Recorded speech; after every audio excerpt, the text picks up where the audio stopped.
That may be the greatest catch I've ever seen in my life. So let's move on to most confusing player. I think this is a broad topic. I think it's kind of open to interpretation. I think we're going to expand on it, especially with who I'm going to talk about. So, yeah, why don't you start off? I know you were kind of excited to talk about this topic when we talked. So, yeah, I mean, there's a lot of confusing stuff going on in the NBA this year. I mean, players, teams, scores, blowouts. Like it's the COVID situation. It's crazy. Yeah, I mean, I've just been mostly disappointed / confused in use of Nurkic, and I'm sure like every fantasy podcast brings up use of Nurkic.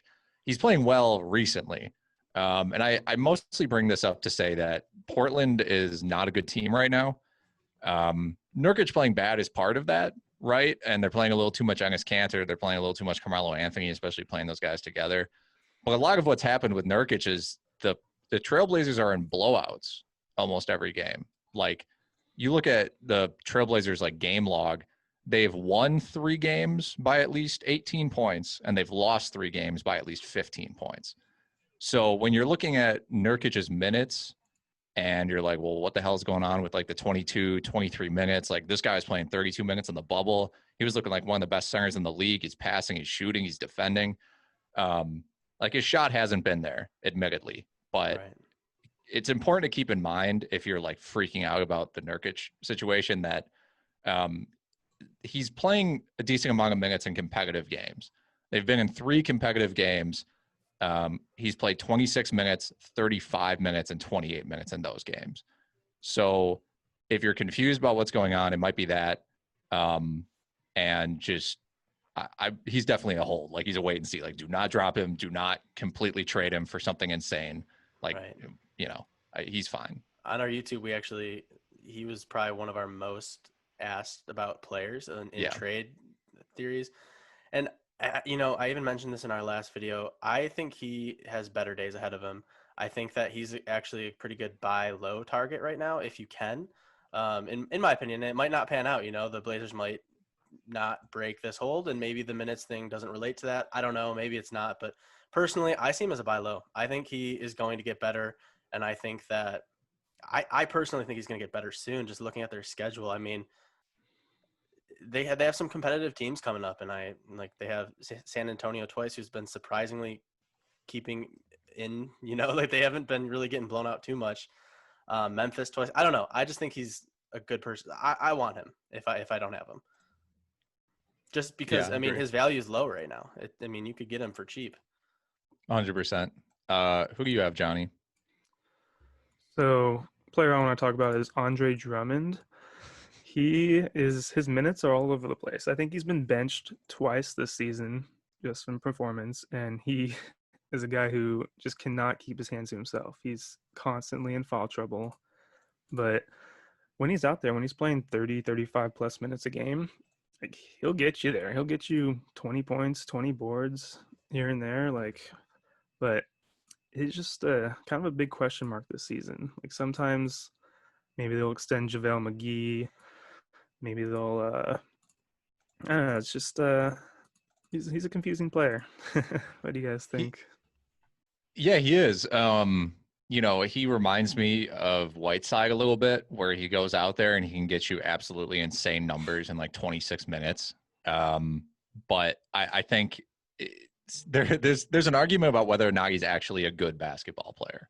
Like whether he's an actual all-star, someone who's going to help your team win. And I think that comes down to it. Like you're mentioning him getting benched, where it's like he may be playing so bad on a specific night, just in terms of like he's not doing defensive reads. There was that low light of him like holding the ball on offense and then launching up like I can't even describe it. He shot the ball backwards. I think he tried to pass. I think he tried to do a dump off pass and then was like, this isn't going to work. And then tried to do a layup and just threw the ball over his head. So yeah, I mean, if you have him on your fantasy team, there's going to be plenty of ups and downs. If you play DFS and if you're going GPPs and tournaments, he's a guy who has an insanely high ceiling, right? So you can play him almost every single night, and one of the times your lineup's going to hit to some extent. Definitely wouldn't recommend playing him in cash leagues. No, for sure. I mean, his last game, he just put up a 41-minute, 26-point, 24-rebound game. Like, that's wild. Yeah. Yeah. That's the thing with him. Yeah, pretty All right. confused there. Garrett, you got anything on your confusing players list? Yeah, I actually just picked this guy up in our league on waivers because, he is coming back from an injury, and it's Draymond Green. It's confusing to me that he can be such a on the court factor that it just shows that Golden State needed him. He I think he's a really good player, yet he does not put up the fantasy points at all. It just confuses me. I mean, the minutes are there. People are torn on this guy. Like, some people are like, "Oh, he's really bad. Go look at his stats." And then other people are like, "No, what are you talking about? He's the star that's holding this thing together." Then there are reports coming out that Damian Lillard is trying to get the Blazers to go trade for this guy. It's just like, it's so confusing. It's like, is he a star or is he not a star? It's tough to like. I like Draymond. He's not. He used to be a good fantasy player. Like, Right. I think last season I drafted him like 60 in the 60s because I thought, hey, maybe this is a revival year for him. Or with Durant leaving, I should say, that I was like, well, Draymond's going to pick his usage back up. But he's lost his shot like entirely just as a 3-point shooter. It is gone. Like, he has not shot over 30% on threes over the past 3 years. This season, he's 1 for 7. He doesn't really get to the rim that much anymore.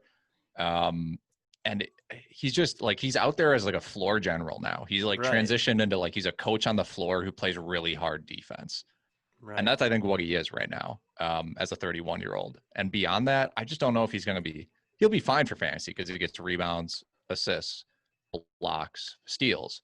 And he shouldn't shoot enough to have a super low field goal percentage, or at least an impactful field goal percentage. He's fine for fantasy, but he is a confusing player for sure. And it's crazy. He has such a big name to the point where you can pretend. I mean, I just got this guy on our waiver wires. And it's Draymond Green. This is the guy who was on a mini dynasty with the Warriors and one of the best players on the team, who's now still getting you past 2 games, 31, 30 minutes, 4 points in both of them. It's like, I don't know. It just blows my mind with what's going on with Draymond. And honestly, the Warriors in general. I just think it's super confusing, and I don't know where to go from here. Yeah, he's a great player. Good to have on your real life team.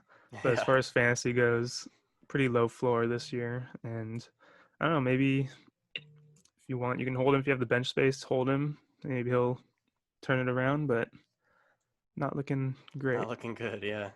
Yeah, Alex, why don't you go give us one?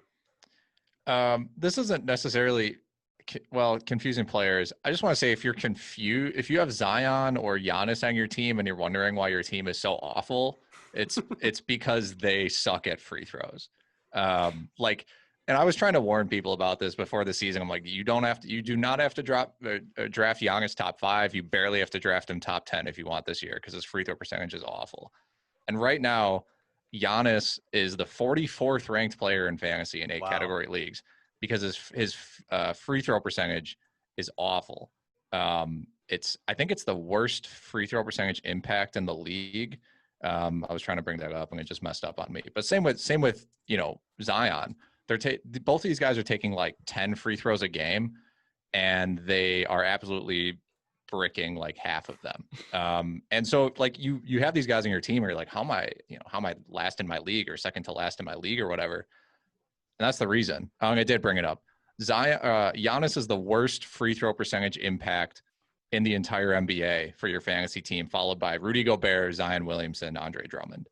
Wow. So if you're like playing a head-to-head and you're punting free throws, it doesn't matter. But if you're in a roto league, it's rough. It's rough right now, and I don't know if it's going to get any better.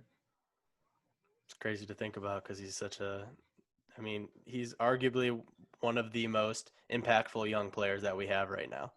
So it's kind of crazy to think about. Yeah. And Zion himself is not really a great fantasy player. The difference between his fantasy value and his real life value, I think, is almost as big as any player in the league. And we talked about Draymond. Draymond's on that list too. But Zion right now is the 100th ranked fantasy player, again, in 8 category leagues. So, and people are drafting him like 30th. And Right. if you drafted Giannis number 1 overall, and then you drafted Zion in like the 3rd round, you're probably just not going to have a good team, which is crazy to think about. That is crazy. I mean, they're both such good players. I mean, I actually was pretty high on Zion this year. I thought he was going to kind of turn it around, but yeah, no, it's been a little bit tough.